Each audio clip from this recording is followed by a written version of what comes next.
कुछ दिनों से रोजाना सुबह जल्दी उठकर ही पूरे घर की सफाई कर रही थी। उसे बस यही था कि दिवाली पर घर का कोई कोना गंदा न रह जाए। इसके लिए वो राजेश को भी पूरी तरह से काम पर लगा चुकी थी।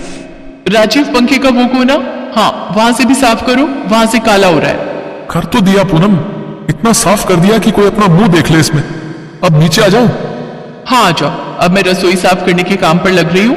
एक काम करो, तुम आज नाश्ता बाजार से ही ले आओ। बच्चों की छुट्टी है, बच्चे उठने वाले होंगे और उठते से ही नाश्ता मांगेंगे। रसोई पूरी तरह से फैली हुई है, मुझे एक एक डिब्बा एक एक बर्तन पोंछ कर लगाने हैं। पूनम, कल रात भी बच्चों ने बाजार का खाना खाया है। तुमने कहा कि कमरों की अलमारियां समेट रही हो, आज तुम रसोई में लग रही हो, आज फिर तुम नाश्ता कह रही हो कि बाजार का ले आओ। तो और क्या करूं, दिवाली की सफाई है जरूरी। एक दो दिन खाना बाजार से आ भी गया तो क्या ही हो जाएगा। वैसे भी हम कौन सा बाजार का खाना खाते हैं, हर समय तो रसोई में लगी रहती हूँ। जाओ अब तुम नाश्ता ले आओ, मैं रसोई साफ कर दूं। राजीव बाजार से नाश्ता लेने के लिए चला जाता है और पूनम रसोई की सफाई में लग जाती है। मम्मी, मौसी का फोन आ रहा है। हेलो, हाँ बोल सुरीली। क्या हुआ जीजी, बहुत जल्दी में फोन पर बात कर रही हो? अरे दिवाली की सफाई कर रही हूँ, रसोई में थी। सुन, थोड़ी देर में फोन कर। मम्मी मुझे भूख लग रही है बहुत तेज, दिख नहीं रहा अभी सारे घर के जाले उतार रही हूँ। एक काम करो, फ्रिज में ब्रेड जैम रखा है वो खा लो। राजीव को भी अपने काम आज ही याद आएंगे। छुट्टियों में भी चैन नहीं है कि कम से कम मिलकर दिवाली की सफाई करवा लेते।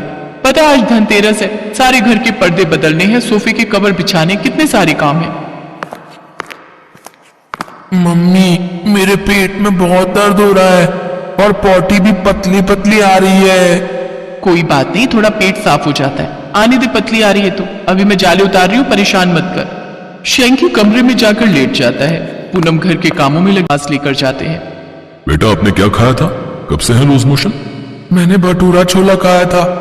मम्मी, वो जो कल भटूरा बच गया था वो रसोई में रखा था, मुझे भूख लग रही थी, मैंने वही खा लिया। शैंकी बेटा, वो तो एक दिन पहले का भटूरा था। कोई बात नहीं, शायद इसी वजह से बच्चे का पेट खराब हुआ है। पेट में इन्फेक्शन है, घबराने की कोई बात नहीं है। मैं इंजेक्शन दे देता हूँ, उससे बहुत जल्दी आराम आ जाएगा। और बाकी मैं 2 दिन की दवाई दे रहा हूँ, कल सुबह तक ही आराम आ जाएगा। डॉक्टर की बात सुनकर पूनम अब तक समझ चुकी थी कि गलती उसकी ही है। राजीव और पूनम शैंकी को दवाई दिलवा कर घर आ जाते हैं। तू कमरे में लेट, मैं तेरे लिए खिचड़ी बना देती हूँ। गलती मेरी ही है, दिवाली की सफाई के चक्कर में मैंने अपने बच्चों पर ध्यान नहीं दिया और आज बासी खाना खाने की वजह से शैंकी के पेट में इन्फेक्शन हो गया। इसका पेट खराब हो गया। चिंकी बेटा, तू भी फालतू की चीज मत खाना, मैं तेरे लिए सब्जी के साथ अभी रोटी बना कर देती हूँ, वही खाना। सॉरी राजीव, मैंने तुम्हें भी बहुत परेशान किया। मन मत खराब करो पूनम, शैंकी अब ठीक है, देखो उसे आराम है। हाँ मम्मी, अब मैं बिल्कुल ठीक हूँ। अब मुझे बार बार टॉयलेट नहीं आ रही। अब मुझे जल्दी ठीक होना है, कल दिवाली भी तो है ना मम्मी। हाँ मेरे बच्चे, सुनो, तुम भी सफाई का काम छोड़ दो, ठीक है? जितनी हो गई, साफ ही तो है घर। जब तबीयत ही ठीक नहीं रहेगी तो घर साफ होने से क्या होगा? सेहत है तो सब कुछ है। मैंने तो सीख लिया है, जितना शरीर से बन पड़े उतना ही काम करो। बिल्कुल ठीक जीजी, सारा दिन सफाई सफाई कर करके देखो जरा शक्ल पर 12 बजा रखे। तुम अब कुछ नहीं करोगी, तुम भी आराम करो। शैंकी बेटा टेंशन मत ले, अभी 1 घंटे में तुम बिल्कुल ठीक हो जाएगा। फिर हम सब दिवाली की शॉपिंग करने चलेंगे। मौसी, डॉक्टर के इंजेक्शन से मैं बिल्कुल ठीक हो गया हूँ। मेरा बहादुर बच्चा। गीता, गीता। गीता बैसाखी के सहारे चलती हुई बाहर आती है। अरे बाबा, आप आ गए फैक्ट्री से? हाँ बेटा, आ तो गया, लेकिन आज भी मैं तेरी जलेबी लाना भूल गया। अरे कोई बात नहीं बाबा, कल ले आना। कल नहीं, 2-4 दिन बाद फैक्ट्री में दिवाली का बोनस मिलने वाला है।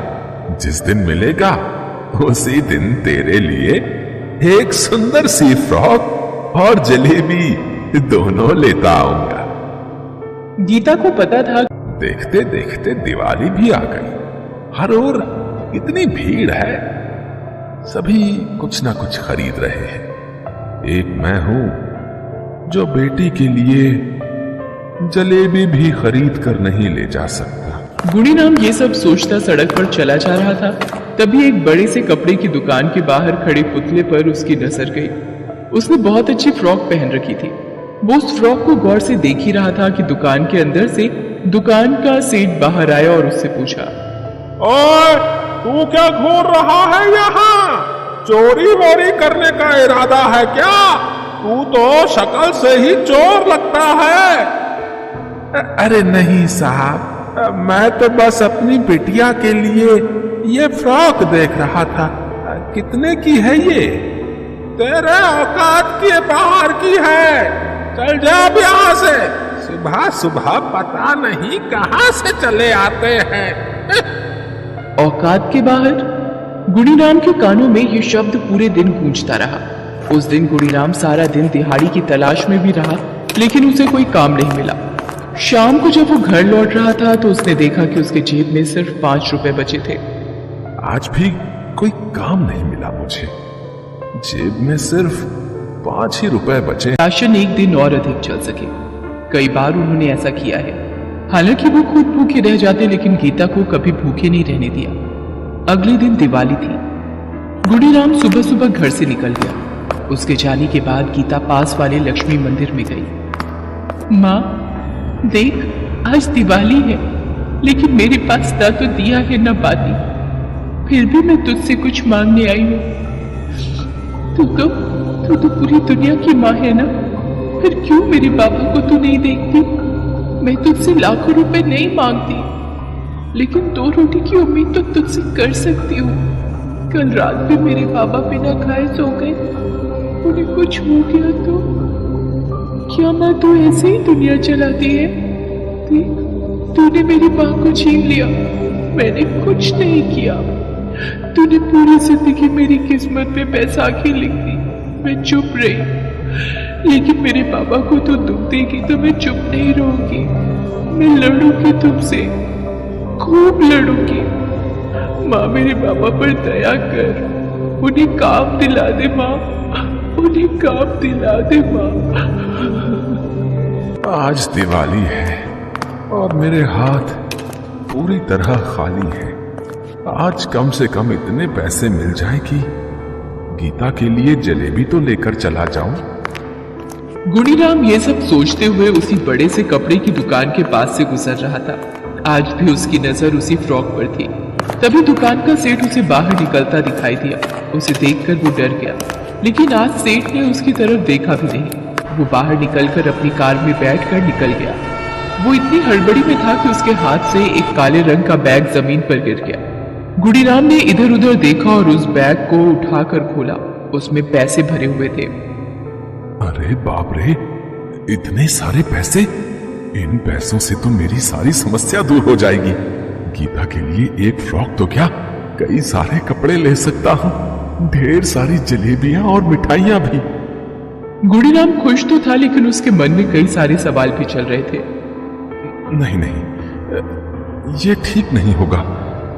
ये पैसे मेरे नहीं हैं, ये तो उस सेठ के हैं। पता नहीं किस काम के लिए उन्होंने ये पैसे रखे हों। नहीं नहीं, मैं बिल्कुल भी इन पैसों को हाथ नहीं लगाऊंगा। कि दुकान इतनी जल्दी क्यों बंद हो गई? आज तो दिवाली। उसने बगल की दुकान से पता करने की कोशिश की, लेकिन उसे कुछ भी पता नहीं चला। उसका दिमाग काम करना बिल्कुल बंद कर चुका था। वो बैग लेकर वहां से निकल गया। थोड़ी दूर जाने पर उसे सेठ की कार पार्किंग में लगी दिखी।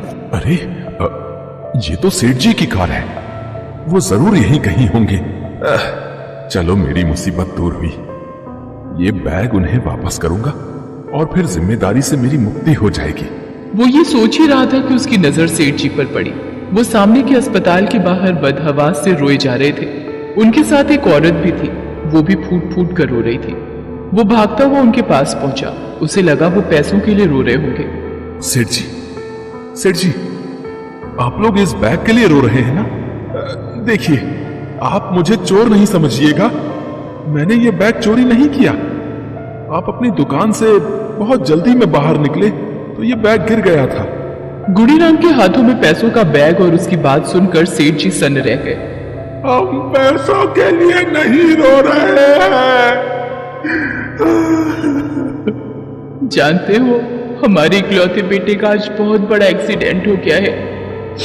वो जिंदगी और मौत से जूझ रहा है। उसे खून चढ़ाने की जरूरत है। हम दोनों में से किसी का ब्लड ग्रुप उससे मैच नहीं किया। एक आदमी ब्लड देने को राजी तो हुआ, लेकिन बदले में बहुत सारे रुपए मांगे। ये रुपए उसी को देने के लिए थे, लेकिन अस्पताल पहुंचकर मैंने देखा कि रुपयों से भरा ये बैग है ही नहीं। वो आदमी भी बिना पैसे लिए ब्लड देने को तैयार नहीं हुआ और यहाँ से कहीं चला गया। गुणीराम की आंखें उन लोगों की बातें सुनकर भर आईं। सेठ जी, मैं दूंगा आपके बेटे को ब्लड।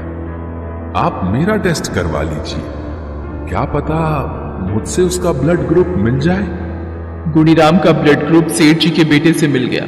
उसने 1 यूनिट ब्लड दिया और सेठ जी के बेटे की हालत में तेजी से सुधार होने लगा। तुमने मेरे बेटे की जान बचाई। तुम्हारा एहसान तो मैं जिंदगी भर नहीं भूल सकता, ना ही इसकी कोई कीमत दे सकता हूं। फिर भी इस बैग में जितने रुपए हैं वो सब तुम्हारे हैं, तुम ले लो। ये आप क्या कह रहे हैं सेठ जी? जान बचाने वाला ऊपर वाला है, मैं नहीं। मुझे ये पैसे नहीं चाहिए। अगर मैंने आपसे ये पैसे ले लिए तो कल ऊपर वाले को क्या मुंह दिखाऊंगा। सेठ जी को वो दिन याद आया जब उन्होंने इसे चोर कहकर अपनी दुकान से भगा दिया था। आत्मग्लानि से भरे हुए सेठ जी उसके पैरों में गिर पड़े। तुम मुझे माफ कर दो। उस दिन मैंने तुम्हें क्या क्या नहीं कहा था। सेठ जी, आप मुझे शर्मिंदा ना करें।